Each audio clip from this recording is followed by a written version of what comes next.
You know, when you go to one of those adults drinks parties, there's someone there you've never met before, but they're immaculately groomed, they're wearing pristine clothes, they even smell expensive. That's the Volvo XC60. It's a rival for the BMW X3 and Mercedes GLC, but it's cooler. It's wearing a wool blend jacket, and it just does things a little bit differently. In this video, I'm going to find out if it's the life of the party or if it's that annoying person that steals the last blini, or sausage roll in my case. What's the game change? Yeah.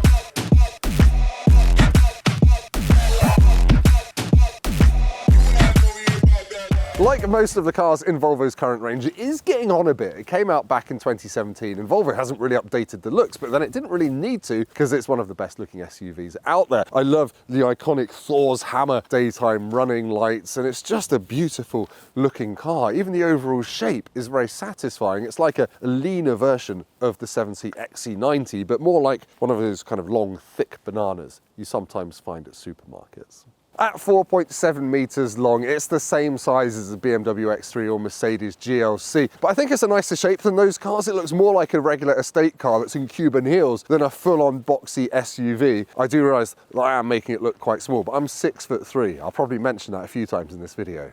That estate car theme continues around back with these rather stylish taillights that are nicked from the V60 and V90 estates.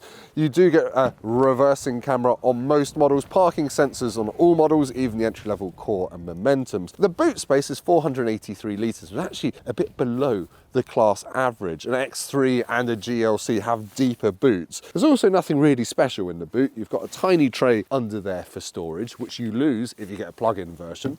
And you've got a 12-volt socket up here, but there are no levers to fold the rear seats down, and it's just a bit annoying. It's a bit sloped as well, so stuff will roll this way. Not as big as you'd think.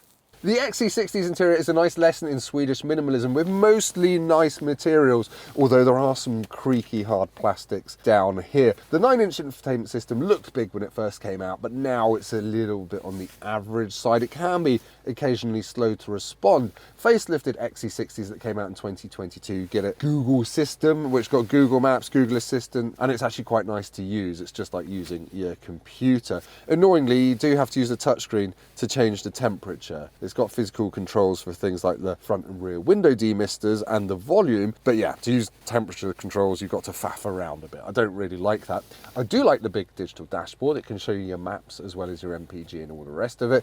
Because this is a Plus model, I've got a nice heated steering wheel as well as heated seats, which we need today because it's snowing outside. And yeah, the storage in here is pretty good. You've got a big hole down here with 2 USB-Cs in it. You've got a couple of cup holders there. You've got quite a big glove box down here, and you've got decent sized door bins in the front, but they aren't lined with felt, so stuff might rattle around. By and large, it's a pretty decent cabin with a few ergonomic annoyances because of that touchscreen. Right, backseat space in the XC60 is pretty good. That's my driving position. As I said earlier, I'm 6'3". I've got quite a bit of knee room, loads of headroom, but I'm also just reclined at a nice angle, and they're almost buckety seats that are wrapping me in. Now, the downside of that is that you've got a big leathery bit at the outside of the seats. That does make the cabin feel a bit narrow, and your middle seat passenger will be squished if they're an adult. But my word, the comfort in this car is really, really good. I've also got 2 USB-Cs down here, and as I said, because this is a Plus model, I've got heated rear seats as well. I wish I could have them on right now, but I can't because the engine makes too much noise while we're filming and it's snowing, as you can see. Right, we're going to go for a quick drive in the Volvo XC60 and sum it up for you. It's not as sporty as a BMW X3, nor is it quite as comfy as you might think. The wheels do thud up and down a bit. The seats are very, very comfortable, but the suspension doesn't quite iron out bumps as well, as you might have expected, which is a bit of a shame. Drive it at motorway speeds though, and it is nice and quiet. There's not much tyre noise or wind noise, and really it's just a decent cruiser. But yeah, it's not quite as pillowy as you might expect. In fact, the biggest noise in this car is when you work the engine hard. Yeah, you see all Volvos these days have 4-cylinder petrol or diesel engines. This is no different. It is decently powerful though. You get either 200 or 250 horsepower in the engine department, and it is quick. It's got mild hybrid assistance as well in this B4 petrol.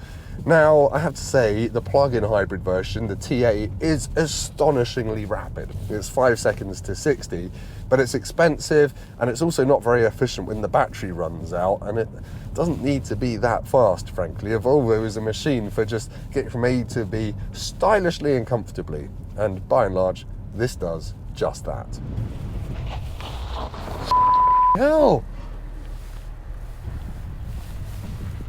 That was very nearly a car crash.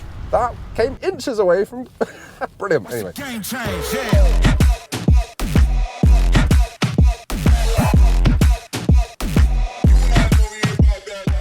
In summary, the XC60 is a real rival for the likes of the BMW X3 and Mercedes GLC. It is quite comfortable. The seats are really comfortable. It's got a nice cabin ambience, and most importantly, it looks the bee's knees. It's also got all the tech that you really need. On the downsides, it's not as fun to drive as a BMW X3, and it is slightly starting to feel its age in terms of interior design, and the boot isn't as big as its rivals. But overall, it's a really good family SUV. Thank you for making it to the dirty end of the video. If you've liked this video, please subscribe to Motorpoint YouTube channel. We've got plenty more car reviews coming soon from me and Rebecca Jackson now. And go down to the comments and tell us if you'd have an XC60 or a BMW X3. Goodbye.